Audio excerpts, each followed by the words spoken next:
राधे राधे दोस्तों, आइए सुनते हैं श्रीमद् भागवत गीता का 11वां अध्याय।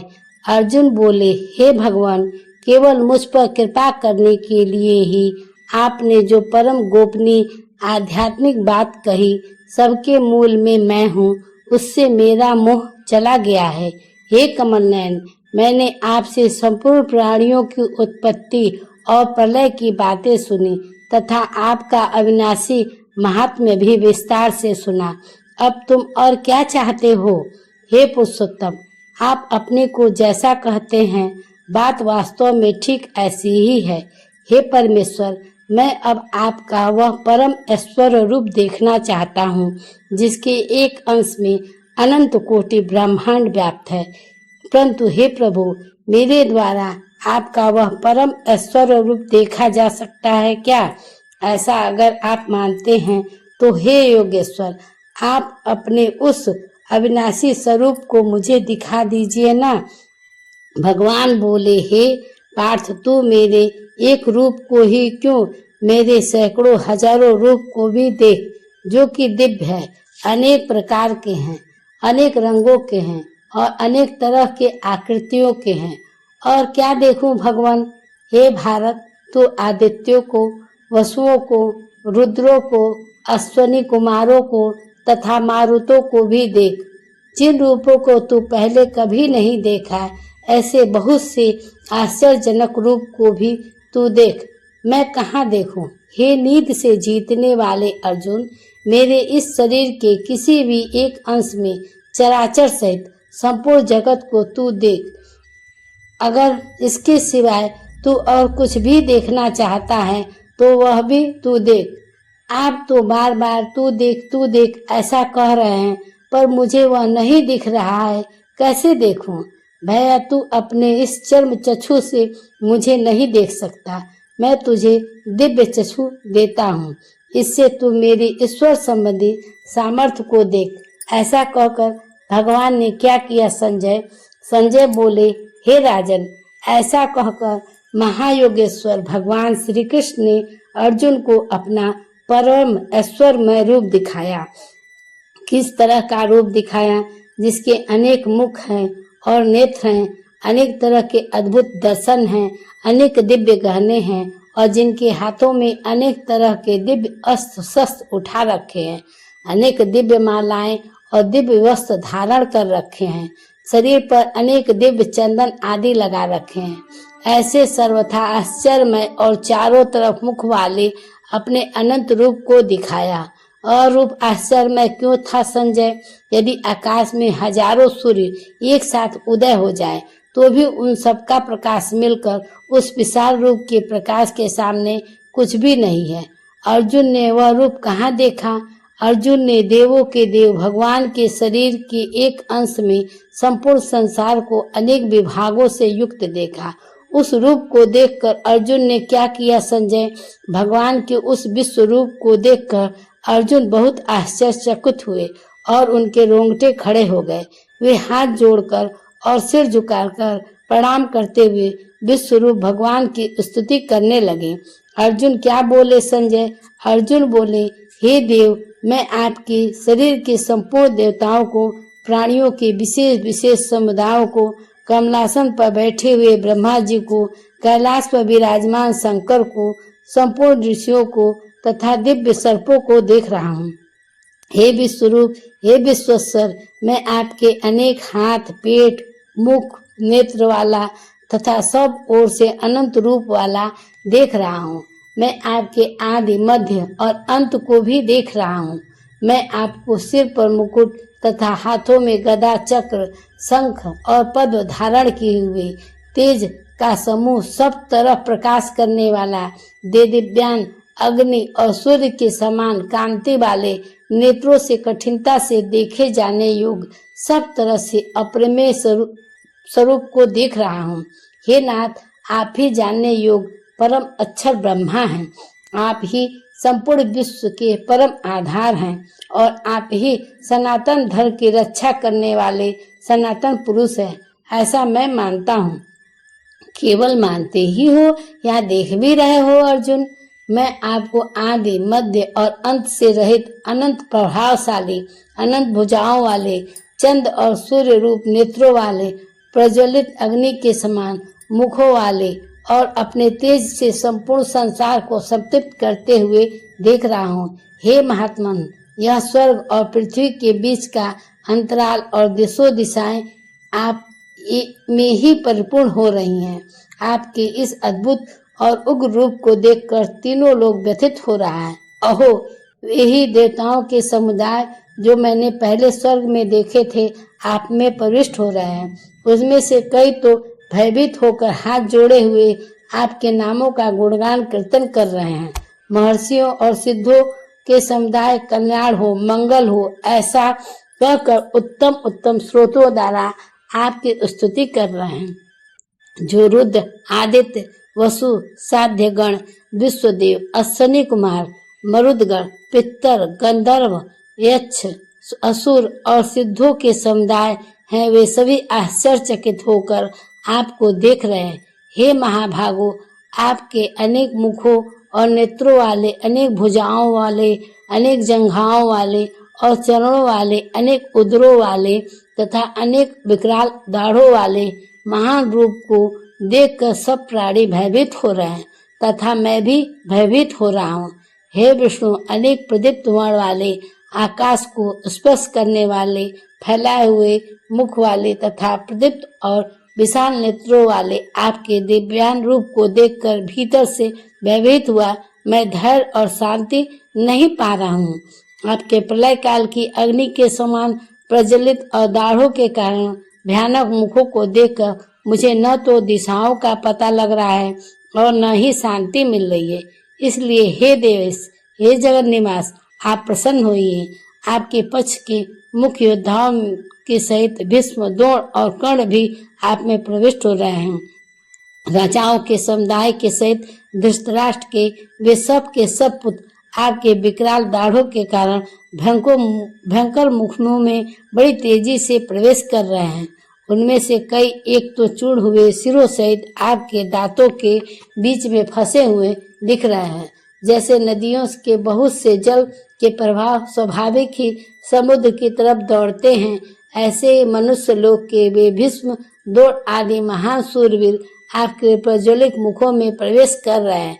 जैसे पतंगे मोहवश अपने नाश के लिए बड़ी तेजी से दौड़ते हुए प्रज्वलित अग्नि में प्रविष्ट होते हैं, ऐसे ही ये दुर्योधन आदि सब लोग मोहवश अपना नाश करने के लिए बड़ी तेजी से दौड़ते हुए आपके मुख में प्रविष्ट हो रहे हैं और आप भी प्रज्वलित मुखों के द्वारा सबको खाते हुए चारों तरफ से बार बार चाट रहे हैं। हे वैष्णव, आपका उग्र प्रकाश अपने तेज समूह संपूर्ण जगत को परिपूर्ण करके सबको संतृप्त कर रहा है। हे देवश्रेष्ठ, आपको नमस्कार। आप प्रसन्न होइए। आदि रूप आपको मैं तत्व से जानना चाहता हूँ। मुझे यह बताइए कि उग्र रूप वाले आप कौन हैं? भगवान बोले, मैं संपूर्ण लोक का नाश करने वाला बढ़ा हुआ काल हूँ। आप यहाँ क्यों आए हैं भगवान? इस समय मैं इन सब लोगों का संहार करने के लिए आया हूँ। यहाँ आपसे कोई बचेगा कि नहीं?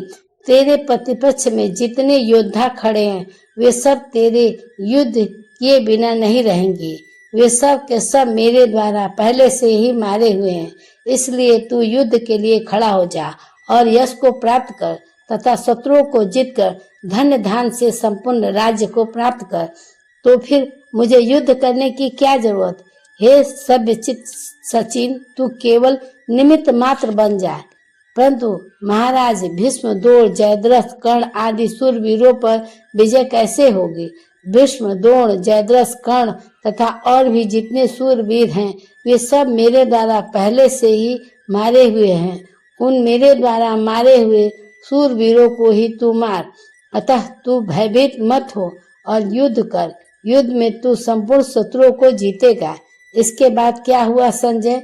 संजय बोले, भगवान केशव के ऐसे वचनों को सुनकर भय से कांपते हुए अर्जुन हाथ जोड़कर नमस्कार करके और अत्यंत भयभीत होकर फिर प्रणाम करके गदगद वाणी से भगवान कृष्ण की स्तुति करने लगे। अर्जुन बोले, हे अंतर्यामी भगवान, आपके नाम गुण आदि का कीर्तन करने से यह संपूर्ण जगत हर्षित हो रहा है और अनुराग को प्राप्त हो रहा है।